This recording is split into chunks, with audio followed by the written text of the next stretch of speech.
नमस्कार, मैं हूं आभा शिंदे। आज हम करेंगे कोरोना का पोस्टमार्टम। थोड़ा सा आप ये वीडियो आखिर तक जरूर देखिएगा, तो आपको पता चलेगा कि कोरोना की महामारी के चलते किस स्तर पर क्या हो रहा है। तो सबसे पहले तो दोस्तों कोरोना महामारी के बारे में हम जानेंगे कि महामारी का इतना कहर चालू है। अब बहुत सारे इसके ऊपर लोगों के जो है तो विवाद है कि ये महामारी है नहीं है, कोरोना बीमारी है भी या नहीं भी। मैं इसके तफसील में नहीं जाऊंगा। मैं सीधे सीधे ये कहना चाहता हूं कि कोरोना के चलते दुनिया में क्या हो रहा है, महाराष्ट्र में क्या हो रहा है, आरोग्य विभाग में क्या हो रहा है, स्वास्थ्य विभाग में क्या हो रहा है, जनता के मन में क्या है, और शासन और राज्यकर्ता उसी तरह से पक्ष विपक्ष के लोग भी इसका किस तरीके से इस्तेमाल कर रहे हैं, ये मैं थोड़ा सा आपको तफसील से समझाना चाहूंगा। तो दोस्तों सबसे पहले एक तो बात जान लीजिए कि कोरोना की बीमारी को लेकर इसका जो इलाज करने की जो सिस्टम है, ये इसके लिए कोई स्पेशलाइज्ड डॉक्टर की आवश्यकता नहीं है। आईसीएमआर ने और WHO ने इसके गाइडलाइन दिए हुए, उस गाइडलाइन के तहत ही इसका इलाज करना है। माने कौन से पेशेंट को एडमिट करवाना है, कौन से पेशेंट को ऑक्सीजन देना है, कौन से पेशेंट को होम आइसोलेशन में रखना है और किस लेवल पे उसको HRCT करना है, कब उसको रेमडेसिविर देना है, कब उसको वेंटिलेटर लगवाना है, ये पूरी बातें तय है। लेकिन हो ये रहा है कि क्या इस तरीके से इलाज हो रहा है, क्या ये गाइडलाइन फॉलो की जा रही है, इसके बारे में मैं आगे बताऊंगा। दूसरी बात यह है कि इसको लेकर राज्यकर्ता और हमारे विपक्ष, इनका क्या चल रहा है। वैसे तो इस बीमारी को लेकर जो रेमडेसिविर, ऑक्सीजन का सप्लाई और उसी तरह से बेड, वेंटिलेटर, इसके बारे में यानी थोड़ा सा मेडिकल के बारे में, स्वास्थ्य के बारे में जो हमारा इंफ्रास्ट्रक्चर कम पड़ रहा है, इसको कौन जिम्मेदार है। वैसे तो कोरोना की यह सेकंड वेव अचानक नहीं आई, इसके बारे में पहले इंफॉर्मेशन थी, लेकिन हमारी सरकार ने उसके ऊपर तवज्जो नहीं दिया, ध्यान नहीं दिया और हमने इंफ्रास्ट्रक्चर खड़ा नहीं किया, ये बात माननी पड़ेगी। साथ ही साथ जब अनलॉक हुआ था उसके बाद जो ऑब्जर्वेशंस या जो गाइडलाइन SOP हमको दी गई थी केंद्र सरकार की ओर से, उसके ऊपर ना तो पब्लिक ने अमल किया ना ही सरकार ने अमल किया। इसी कारण ये पैंडेमिक कंडीशन हाथ से बाहर निकलती जाते हमें दिख रही है। रही बात ऑक्सीजन और रेमडेसिविर को लेकर जो चल रहा है, तो सबसे पहली बात आप ये समझ लीजिए कि बहुत सारे तज्ञ डॉक्टरों ने बताया है कि रेमडेसिविर ये कोरोना का इलाज नहीं है। हाँ, हमारे देश में किसी हद तक एक स्टेज पर जाने के बाद रेमडेसिविर कुछ हद तक पेशेंट को सपोर्ट करता है, लेकिन ये लाइफ सेविंग ड्रग नहीं है। फिर भी इसके ऊपर इतना जो राजनीति चल रही है, बीजेपी ने जो है तो इसके लिए हम जो है तो रेमडेसिविर उपलब्ध करा के देते हैं, ऐसा कहकर उन्होंने उसको रेमडेसिविर को लेके विपक्ष ने, भाजपा के नेताओं ने दमन में जाकर ब्रुक फार्मा कंपनी से उनके पास जो दवाई बन रही थी, जिनको एक्सपोर्ट के लिए बन रही थी, वो दवाई महाराष्ट्र में लाने के लिए उन्होंने कोशिश की और उनका कहना यह था कि ये सब हम महाराष्ट्र के लिए कर रहे हैं। लेकिन अगर इनको सही महाराष्ट्र के लिए करना था तो सीधी सी बात थी कि ये लोग मुख्यमंत्री के पास जाते, सरकार के पास जाते, सरकार को सुझाव देते कि दमन में ऐसी ऐसी दवाई है, एक्सपोर्ट का है, उनको जो है तो यहां बेचने के लिए लाइसेंस की जरूरत है, जो केंद्र से लगेगी मदद लगेगी हम मदद करते हैं, राज्य स्तर पर जो मदद लगेगी आप कीजिए और महाराष्ट्र के लिए हम रेमडेसिविर लेके आएंगे। वो ना करते हुए उन्होंने अपने स्तर पर जाकर वो किया और रेमडेसिविर लाने की उन्होंने कोशिश की, ताकि उसका जो है तो क्रेडिट लेना चाहते थे। ये तो बात पूरी आईने की तरह सच है।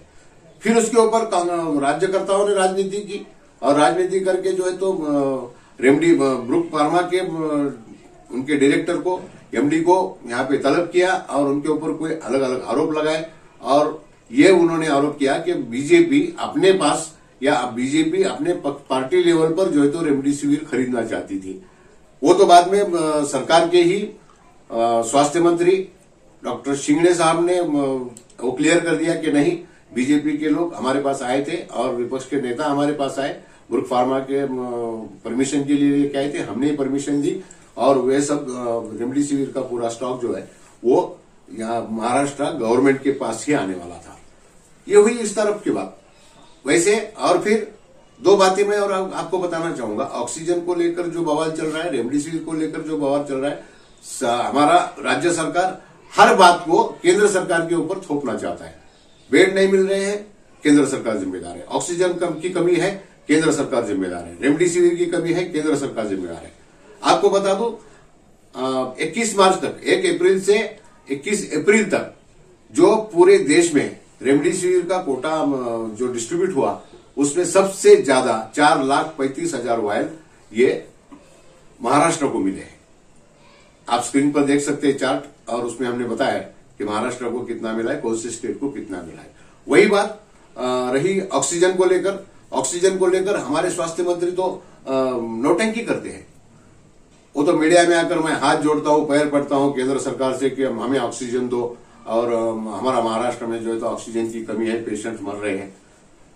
वास्तविकता क्या है? वास्तविकता यह है कि पिछले हफ्ते ही सुप्रीम कोर्ट ने एक जो है तो केंद्र सरकार को जो है तो उन्होंने एक ज्ञापन दिया था, और उसमें टाइम्स ऑफ इंडिया में ये न्यूज छप कर आई थी, जिसमें कहा था कि केंद्र सरकार ऑक्सीजन के डिस्ट्रीब्यूशन में कुछ जो है तो भेदभाव कर रहा है। खासकर उत्तर प्रदेश, दिल्ली, उत्तर प्रदेश, राजस्थान और उत्तराखंड, इन राज्यों में जो है तो उनके डिमांड से ऑक्सीजन कम दिया जा रहा है। साथ ही साथ पब्लिक डोमेन पर यह इंफॉर्मेशन पूरी जो है तो मौजूद है, जो टाइम्स ऑफ इंडिया में छपकर आई, उसी पब्लिक डोमेन पर उसका चार्ट दिया है। उस चार्ट में यह भी बताया था कि महाराष्ट्र की डिमांड 1500 टन थी, 1500 टन ऑक्सीजन की महाराष्ट्र की डिमांड थी।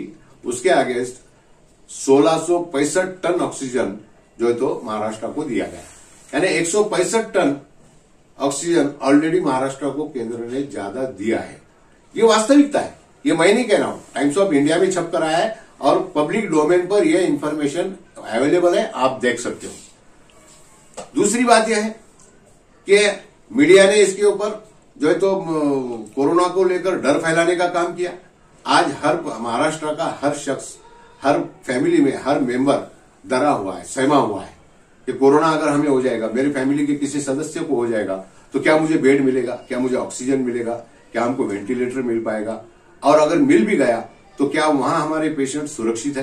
क्योंकि जो घटनाएं हमारे महाराष्ट्र में हुई है, हाल ही में आपके विरार के अस्पताल में आग लग गई, जहां 13 पेशेंट मर गए। नासिक में ऑक्सीजन लीकेज हो गया, 24% मर गए, पेशेंट मर गए। इससे पहले भंडारा में अस्पताल में आग लगी थी, वहां पे नवजात शिशु मर गए। कल की बात ऐसी है कि बीड़ में किसी ने, अनजान व्यक्ति ने जो है तो वो ऑक्सीजन का वॉल बंद कर दिया, 2 पेशेंट मर गए। पूना में ऑक्सीजन की कमी चलते पेशेंट मर गए, दिल्ली में पेशेंट मर गए। तो ये क्या हो रहा है? हमारी सरकार ये ऑक्सीजन का रेगुलेशन नहीं कर सकती है। जब एक रिलायंस कंपनी, जिनके पूरे हिंदुस्तान में पूरे पेट्रोल पंप लगे हैं, वो वहां बैठकर वहां पे मॉनिटर करते हैं कि हिंदुस्तान के किसी कोने में किसी पंप पर कितना पेट्रोल बचा है, कितना डीजल बचा है, और वो कितने दिन तक चलेगा, कितने घंटे तक चलेगा, और वहां से टैंकर रवाना होता है। तो ऑक्सीजन के बारे में गवर्नमेंट ये नहीं कर सकती है। साथ ही साथ दोस्तों, जैसा मैंने कहा था कि इसकी ट्रीटमेंट की एक line of action pre decided है। आईसीएमआर ने और WHO ने इसकी पूरी जो है तो गाइडलाइंस दी हुई है। उसी गाइडलाइन के तहत ही ट्रीटमेंट करना है। लेकिन आज हो क्या रहा है कि जिसको बहुत आपने देखेंगे, समाचार आएंगे कि जिसको हॉस्पिटलाइज करने की आवश्यकता नहीं, जो होम आइसोलेशन में ठीक हो सकता है, वो बेड आड़ा के बैठा है। जिसको ऑक्सीजन की आवश्यकता नहीं, उसको ऑक्सीजन लगाया गया है। और इसमें यह बीमा कंपनियों का भी बहुत बड़ा इसमें रोल है, क्योंकि मेरा बीमार रहते, मैं माइल्ड पेशेंट भी हूं या असिम्टोमेटिक भी हूं, तो मैं जाके बेड ऑक्यूपाई कर लेता हूं। मुझे जो नहीं चाहिए वो ट्रीटमेंट दी जाती है, और बिल बीमा कंपनी से आ जाता है, अस्पताल के अकाउंट में पैसे आ जाते हैं। लेकिन हकीकत में जो पेशेंट है, जिसके पास पैसे नहीं है, वो क्या करेगा? उसको बेड नहीं मिल रहा है, उसको ऑक्सीजन नहीं मिल रहा है। और तो और नागपुर हाईकोर्ट ने अभी 2 दिन पहले राज्य सरकार को कहा कि आप अगर बेड की व्यवस्था नहीं कर सकते, ऑक्सीजन की व्यवस्था नहीं कर सकते, दवाइयों की व्यवस्था नहीं कर सकते, तो आपको शर्म नहीं आती है क्या? सरकार से कहा है हाईकोर्ट ने, आपको शर्म नहीं आती है क्या? हम भी इस सिस्टम का एक हिस्सा है, लेकिन हमें शर्म आ रही है कि हम ये सिस्टम का हिस्सा है, और हम महाराष्ट्र के इस प्रशासन के हम एक हिस्सा है। इतना होने के बावजूद भी हमारी सरकार अभी नहीं जागी है। दोस्तों देखिए, दिखता कुछ और है, होता कुछ और है। आपको बता दूं, जनवरी 2020 में केंद्र सरकार ने एनएचएम प्रोग्राम के तहत और उसी तरह से ईसीआरपी के तहत हर एक स्टेट को पैसा दिया था, जिसके चलते उस पैसे से राज्य सरकार अपने लिए कुछ इंफ्रास्ट्रक्चर खड़ा कर सकती थी, कोई मेडिसिन खरीद सकती थी। सबसे कम पैसे महाराष्ट्र गवर्नमेंट ने खर्चा किया है, सबसे कम पैसे। और अभी 23 तारीख को महाराष्ट्र के स्वास्थ्य विभाग ने एक आदेश निकाला कि एनएचएम और ईसीआरपी की योजना के तहत हम जो है तो 62 करोड़ 71 लाख रुपयों के रेमडेसिविर इंजेक्शन और कुछ दवाइयां खरीदने वाले। क्यों इतने दिन तक क्यों नहीं आपने पैसा वो यूज किया? इसका कारण यह है कि केंद्र से जो भी पैसा आता है, जो भी स्कीम आती है, उसके ऑडिट पॉइंट बहुत टाइट होते हैं। उसमें से कोई भी 5 पैसे नहीं खा सकता और इसीलिए वो पैसा वापरने के लिए हमारी सरकार उसमें कोई इंटरेस्ट नहीं है। अभी साथ ही साथ एक मामला महाराष्ट्र गवर्नमेंट पे बूमरैंग हुआ। कहते थे कि जो हमारे वैक्सीन दिया जा रहा है, ये वैक्सीन हमको कम कोटा मिल रहा है, हमारी जितनी रिक्वायरमेंट है वो कम मिल रहा है। जहां बीजेपी का शासन है वहां पे ज्यादा दिया जा रहा है, जहां बीजेपी का शासन नहीं है वहां कम दिया जा रहा है, और महाराष्ट्र उसी में से एक है। हमको परमिशन दो कि हम कंपनी से डायरेक्ट खरीद लें। इसके ऊपर केंद्र शासन ने इस सब राज्यों की ये मांग विचाराधीन लेकर उसके ऊपर एक्शन लिया।